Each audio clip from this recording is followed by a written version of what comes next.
सुनो, मुझको इजाज़त दो कि तुमसे कहूँ।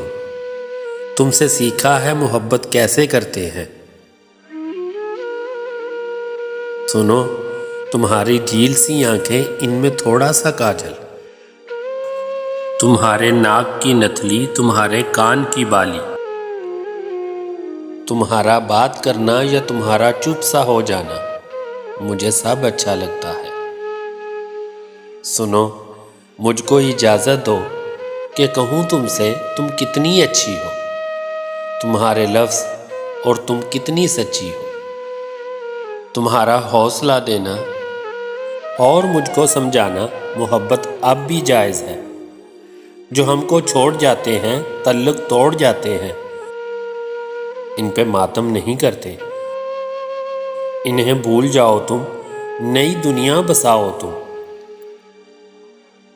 सुनो, मैं ऐसा करने से अब भी डरता हूँ। मुझे लगता है कोई मुझे फिर तोड़ जाएगा, यूं ही अनजान रास्तों में अकेला छोड़ जाएगा। अगर मैं अब बिखरा तो ना कभी सिमट पाऊंगा।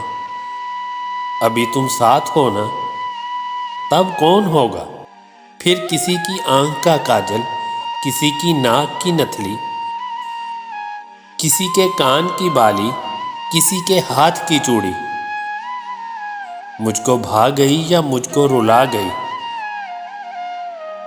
तो कौन मुझको संभालेगा।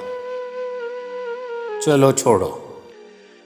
सुनो, मैं रब से मांगता हूँ कि खुदाया, इस प्यारी छोटी लड़की को हमेशा खुश रखना। ये जो भी मांगे तुझसे अता करना। खुदावंद, इसकी आंख का काजल कभी ना भीगने पाए, इसकी नाक की नथली, इसके कान की बाली, इसके हाथ की चूड़ी हमेशा यूं ही चमकती और खनकती रहे।